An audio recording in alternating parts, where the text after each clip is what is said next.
Welcome to Modern Smiles, ladies and gentlemen. So this is a comparison video between the original Nexus Pro and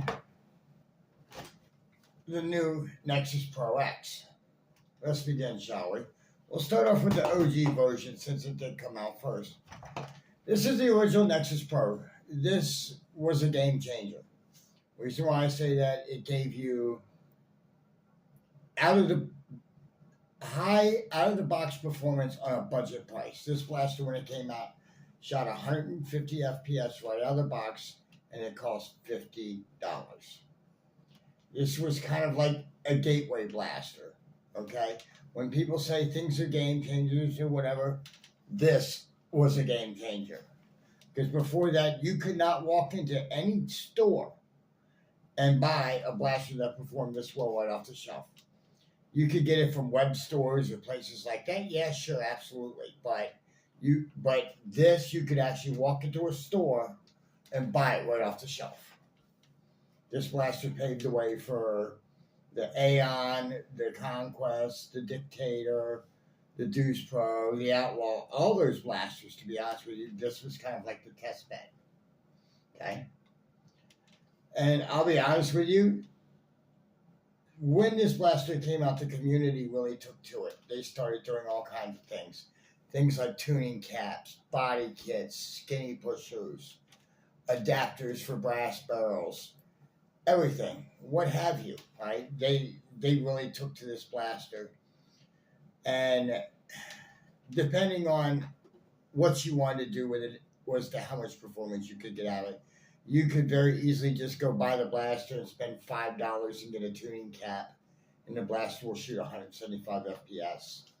Or you could go all the way, tuning cap. This one's got a brass barrel, but you could extend the barrel, and you'll get about 220, or maybe if you put a turf spring in it, you'll get maybe 220, 230, depending on what it is. Most of the Nexuses that I've seen, with the exception of a rare few, do right around 2 to 230-ish, okay? That's after modding. This one here does about 220s. Not bad, But it's still a fabulous little blaster, it really is. And as I said, it was a game changer. Well, as nice as this blaster is, the few problems it had is the plastic was kind of thin. It was nice and all that, but the plastic was kind of thin, and things need to be changed out, reworked, and better technologies come around, okay? And this blaster, as I said, as great as it was, eventually times have to change, and so the blasters change with it. So what we have here, this is the new one. This is the Nexus Pro X, okay? This is supposed to be the 2.0 version of this one. This is a totally different blaster than that one. Totally different firing system. This blaster here has a firing system where the barrel's here, right here, the plunger tube's right here. It's an inline firing system, okay? This blaster does not. The plunger tube is up high, right here, and the barrel's down here. It's what's known as an underbarrel system, okay? So they're two totally different firing systems. This blaster here costs the same $50, and all that, but however, because of the internal changes to it, with just a 2-inch spacer, you can get the blaster to shoot 230 FPS.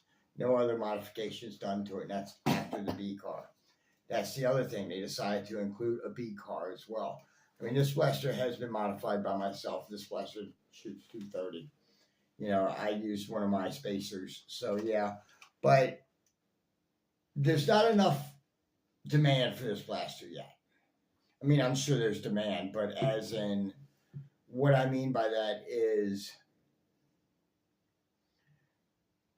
not enough people have gotten their hands on this blaster, okay? And that's because Dart Zone did what they always do. They have a soft launch. A soft launch is, oh yes, the blasters will be around the 14th. Well, yeah, that's true. But by the time that a week or so goes by, because what they'll do is they'll release some of them in some stores, some of them in other stores, and then they'll do things like maybe make it float in and out of stock, trying to promote a hype train that isn't there. Okay. They did it with this blaster. They did it with the MK2. They've done that recently. It's just something to watch out for. You know, but yeah, for $50, it's awful great. You know, with a piece of brass, it does 230. That's even better. The only thing is, because this blaster's so new, and as I said, not many people have gotten their hands on it like that yet. There's not any kits out or anything for it. You know, I mean, somebody's going to end up deleting the safety. Maybe there'll be a body kit for it. Who knows what people will do? You know, I'm interested to see those, you know, because think about it. When the community embraced this blaster, they designed kits galore for it. I mean, this is living proof of it right here. This one's heavily modified. You know, body kit, skinny pusher, the whole 9 yards, you know, brass, everything. Okay. But this one here, just because the kits aren't out for it doesn't mean the performance isn't there. Okay, and as I said, you know, for 5 seconds of your time, you take off one screw, you put in a 2-inch spacer, and bam, you've got 230. I mean, that's just awesome. So, do I believe that there's a better version to the original Nexus? Quite possibly, but only time's going to tell. You know, it depends on how well the community receives this. I mean, if the community receives this, who knows? We may get metal parts from somebody. We might not, you know, it just depends on how well they receive this new product, you know. That's how it is with any company, you know. If you're looking to produce modification parts for a blaster, what you're going to do is you're going to gauge how well it's received in the community. You're not going to do anything. You may think about it, but that's about it, you know. But you really can't do anything. But yeah, I'm just amazed that this blaster actually turned out as well as it did, and just the way it's set up, this quite possibly could be a 2.0 version to the original model. And not saying anything about it, you know, the original model, as great as it is, it's still one of the most popular blasters. This is the one that actually brought modding to it, you know. I mean, this one really did. The only difference is, like I said, you know, a 70 aesthetics. The new Nexus has a half-length only mag well for this one. Just had to use an adapter. But yeah, this blaster here was the OG version as to what it was, and this one here just replaces it, and it does a fine job of replacing it. I mean, it's just impressive. But in any event, ladies and gentlemen, thank you for watching my comparison on the original Nexus Pro and the new Nexus Pro X. Don't forget to like and subscribe. And again, thank you so much for watching. Until next time, this is Miller's Mods signing off.